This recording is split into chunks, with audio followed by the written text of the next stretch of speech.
Mesdames, messieurs, on commence.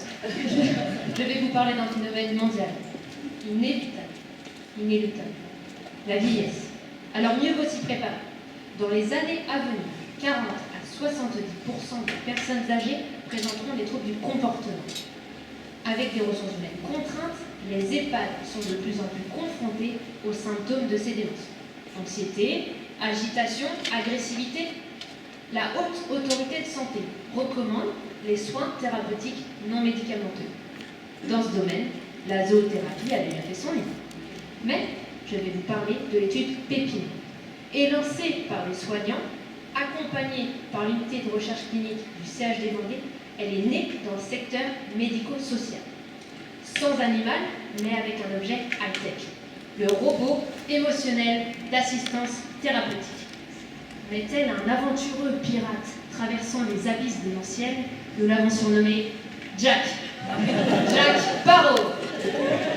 Muni de capteurs et d'un logiciel d'intelligence artificielle, il interagit avec la personne.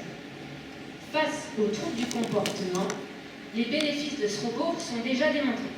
Nous, notre recherche vient compléter les études passées par notre caractère médico-économique. Quels seront alors les impacts médico-économiques liés aux bénéfices du phoque? Notre hypothèse est que ces bénéfices permettraient une baisse de la prise de psychotropes, une diminution des troubles du comportement lors de soins stressants comme la toilette, une qualité de vie résident-soignant améliorée par moins de violences subies par personnel, moins d'arrêt de travail, et un gain de temps à la prise en soins globale.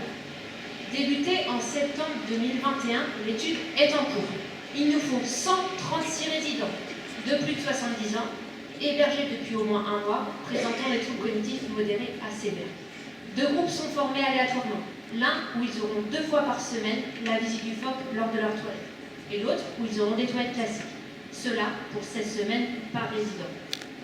Concrètement, les aides-soignants apportent le phoque aux résidents du début jusqu'à la fin de la toilette. En interaction, le résident garde alors un contact physique et tactile avec le robot.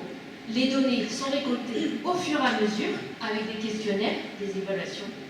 Attendons quand même la fin de l'étude et l'analyse des résultats pour évaluer l'intérêt médico-économique de Paro.